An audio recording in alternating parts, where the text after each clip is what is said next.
Resident Evil has been one of the gaming world's biggest success stories, not only consistently one of the best and most respected games, but we all know it's even spawned a popular movie franchise of its own, making it a true rarity and a global pop culture phenomenon. Now, Capcom comes to E3 2012 bearing Resident Evil 6, and you saw it at their press conference, but you're about to get an exclusive demo right here on our stage. Miguel from Capcom is here to do that. Hello, Dan. Thanks for joining me, Miguel. No problem. Resident Evil 6 coming into E3 is huge. Yeah. And we're going to see brand new footage and brand new story elements. Tell us a little bit about what we're going to see. Okay, so this time, Resident Evil 6, we got 3 protagonists, so you don't just follow one storyline, you get to follow 3. Right. You have Leon, Chris, fan favorites, and a new character, Jake. Some people also calling him Wesker's son, as we have revealed already. And Jake is a unique character because he doesn't fight the way other characters do in this game. He's got a few extra special moves that none of the other characters can do. So I think fans of the series will welcome him as a new addition, something special to play as. Yes, now we saw Leon gameplay during the press conference, but now we're going to see him right here. Walk us through exactly what we're seeing. Okay. What we're trying to do is trying to create with the 3 protagonists different types of horror settings, and one of the most classic elements of Resident Evil has been the Nemesis creature. Jake himself is being stalked by a gigantic creature called Ustanak, and you have to pretty much outrun that creature for a lot of Jake's story. Right now he's in fighting some of the new enemies we have called the Juavo. Of course, the traditional zombies will be in Resident Evil that everyone wants, but these are a new enemy. They're a little smarter. They can use weapons, and Jake has got to fight them first.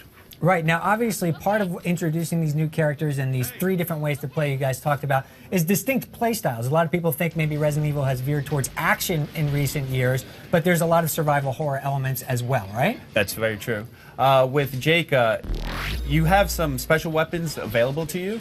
Some classic powerful weapons will be strewn around stages, but you do have to manage your ammo, and you can't just fire wildly and hope you can find bullets wherever they are.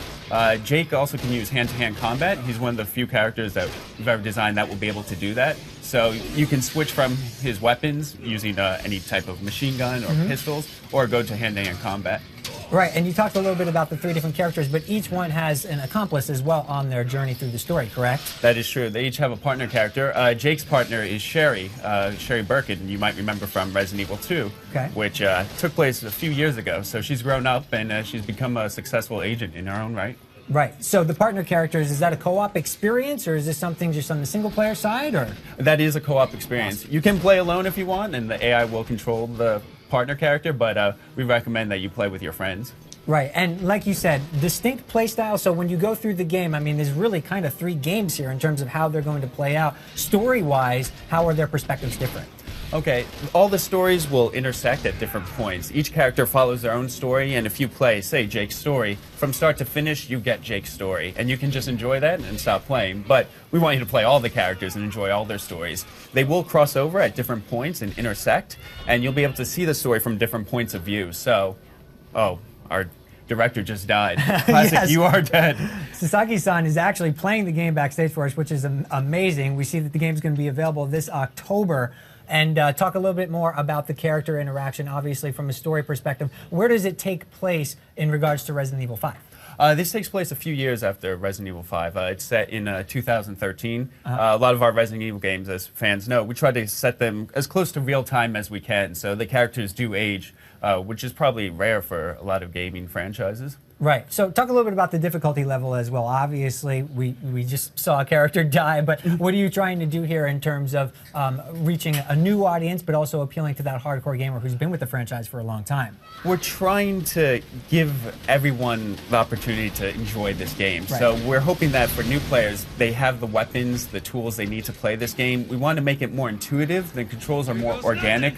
I think, you know, in the past, the controls weren't always what everyone wanted them to be. I think we've really got them to where they should be. The director himself, Sasaki-san, he's been following all the gaming trends, seeing where action gaming is going, and he's trying to incorporate a lot of those elements that people assume you should have in an action game into Right. Resident Evil 6. A very cinematic sequence unfolding right before our eyes here exclusively on our all-access stage. But did that help in the fact that you have 3 different stories? Were you able to craft more precise stories that you wanted to tell, more action-packed moments within all 3 of them?